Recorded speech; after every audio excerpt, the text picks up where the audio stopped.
I'm finally returning to my regular style of content by finally making another episode of free Random Roblox Games after over 4 months. If you don't know what this series is about, then the title explains itself. I talk about and play free random Roblox games of my choosing. Of course, there are some rules to free random Roblox games, so there will be some consistency. 1. I can't cover games I've already covered in the series or elsewhere on my channel in depth. No Vampire Hunters Free, Super Bomb Survival, R2D8, Dead Slate, Parkour, etc.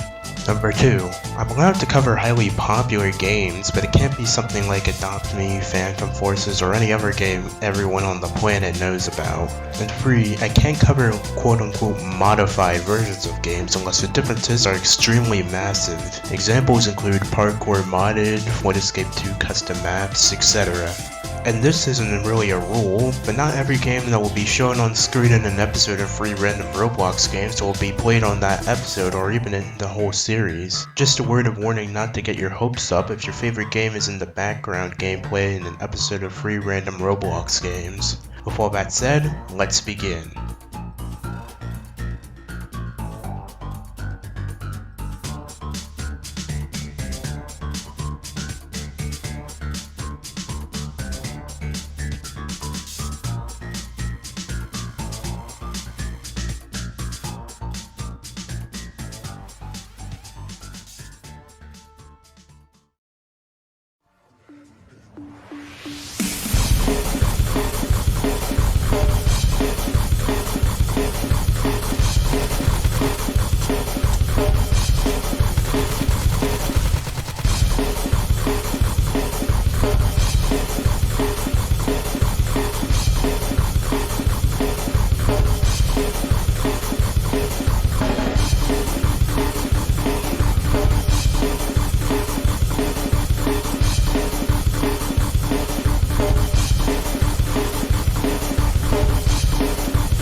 The first game I'll be covering today is Zombie Uprising.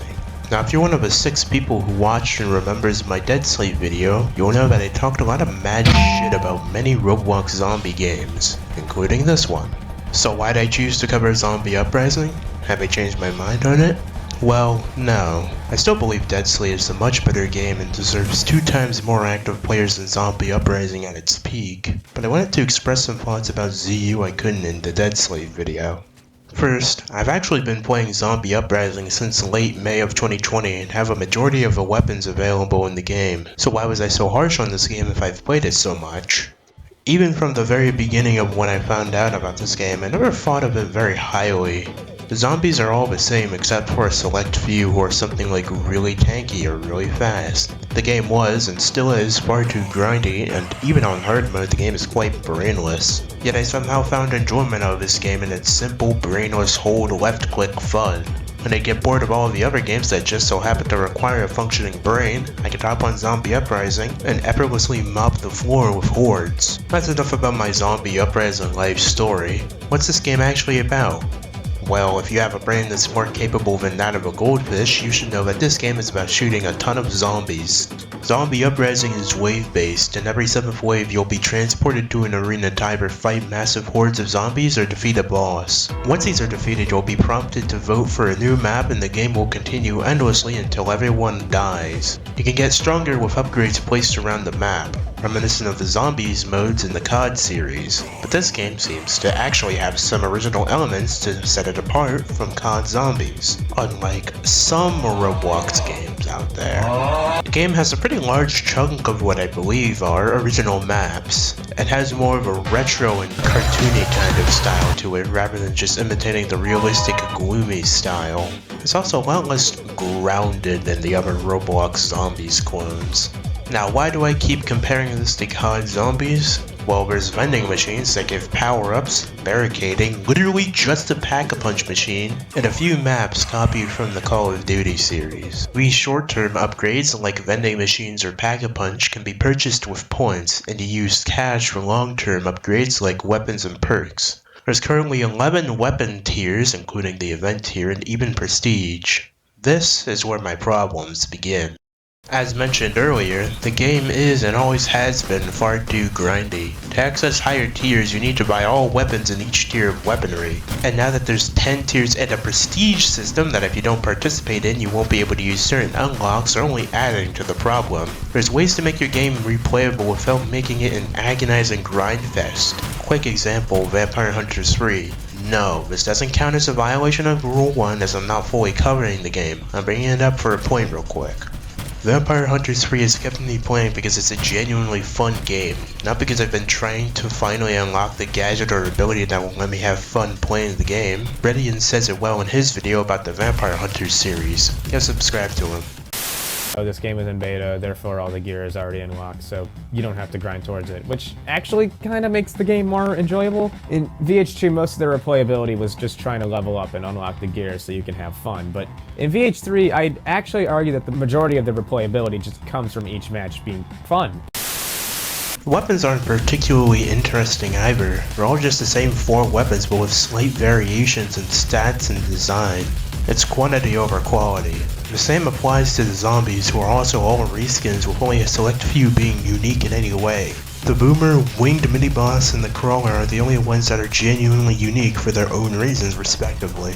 A few things have been done to spice up the game, like boss waves, horde waves, and apocalypse mode, but that's just more hold and left click and they don't pose much challenge. The game also heavily lacks freedom. There's invisible walls and the most useless and random spots that will restrict your movement, entirely getting rid of interesting ways to do chords. Doomslayer used to give far more movement speed and a jump height boost, making it extremely fun to use on maps like Vertical, but it's long since been nerfed into oblivion, now just giving a small 10% movement speed boost. And Vertical is the only map where interesting movement is available. Kill House would have been the other, but that map was also a victim of invisible wall spam. Since this one section is going on for too long, what are my final thoughts on Zombie Uprising? The game has a lot of content, but it lacks genuinely fun and intriguing gameplay. It's like if someone made a pacifier into a Roblox game. But once I get bored of all of the good games, I'll probably come crawling back to this game out of sheer boredom at some point. Until then, let's get on to the next game.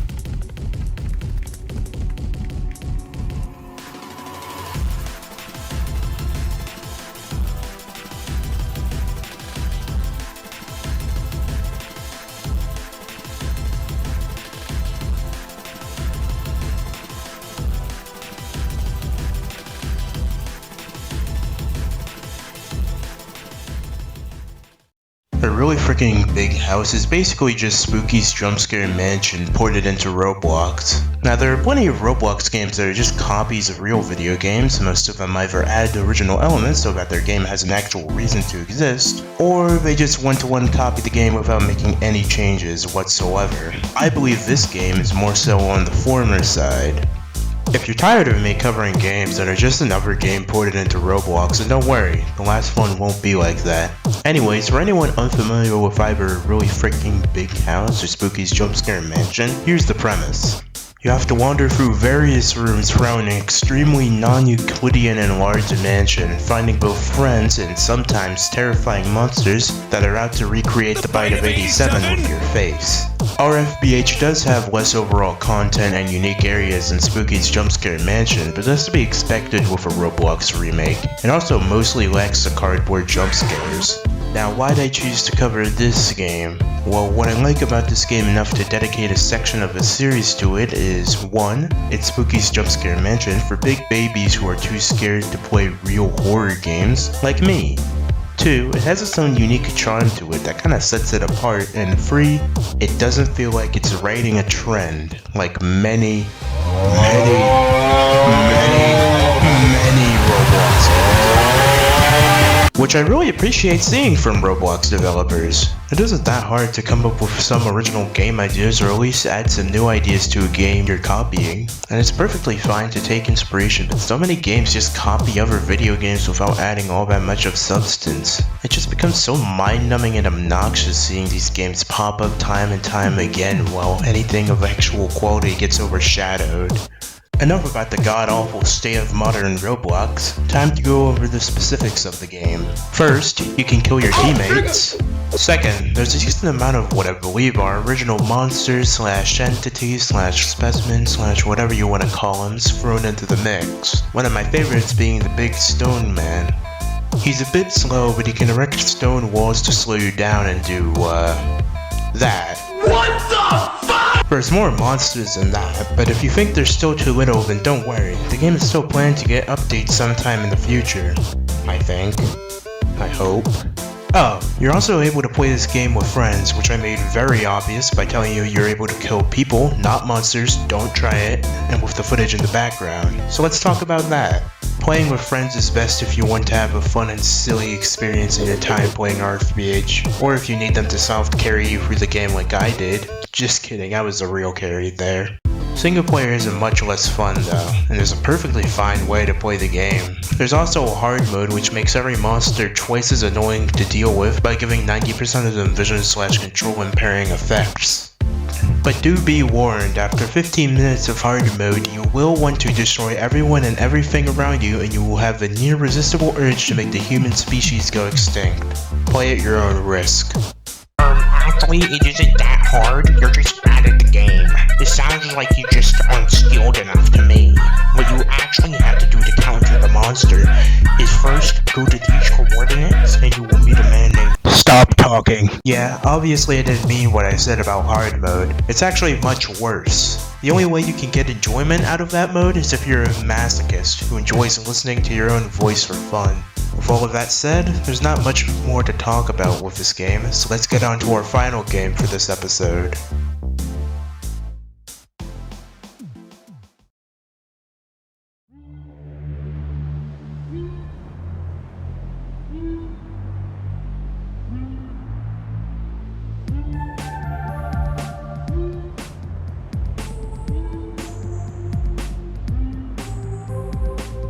The final game I'll be talking about today is Untitled Tag Game. As the name implies, this is a game of tag, duh, but it has heavy parkour elements that set it apart from other tag games on Roblox. As stated in the game's description, Untitled Tag Game is a game of tag with advanced movement, tons of maps, game modes, and cosmetics. Now I know the phrase advanced movement may make you want to close the video, unsubscribe from my channel, break your computer, and fly to another country, but it's actually quite easy to get the hang of. You have a slide, vault, roll, and many more I don't care to list. These moves will be especially useful for avoiding taggers or hunting down runners throughout the many large open maps, though most of them are classic Roblox maps such as Crossroads, Glass Houses, etc. My personal favorite maps are Winter Wonderland and Glass Houses. The game doesn't have a lot of bugs, but for some reason there's this really weird glitch where people willingly vote for the sword fight on the Heights map. I hope the devs fix it sometime in the future. Now what makes Untitled Tag Game unique and special from other games like Parkour Tag? Well, it has a variety of unique game modes and maps that you don't see in many other games, along with there being a massive amount of players, which leads to nothing but pure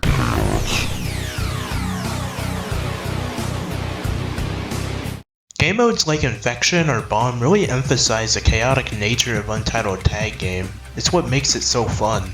There's also the Wheel of Misfortune, which adds random modifiers to rounds, like laser guns, triple jumping, and many more. There's also rare B-side rounds, which is a modifier separate from the Wheel of Misfortune that adds a new spin on some game modes. All of these game modes and modifiers help keep the game from getting stale after 2 minutes of playing, which is when the game still gets around 1,000 active players. The devs also actively update the game with new modes, cosmetics, and other stuff.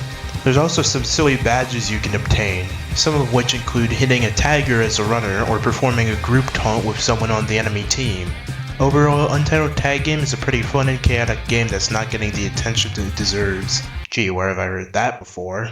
Wish I could go on for longer, but this video is nearly 16 minutes long and I don't have much more to say about the game, so I'm gonna wrap things up here. If you enjoyed even more of my mindless Roblox game ramblings, a like and comment would be appreciated. Please, I'm begging you, my channel's views are going into the negatives. And I have something a little silly to announce to you all. A Discord server. Yep, the good old shameless plug. I'll be posting sneak peeks and other dumb garbage in there every few decades, so keep your eyes open for anything funny in there. Until then, please watch the Apeirophobia Experience Part 2. I worked so hard on that video and it got like 12 views. I'm begging you.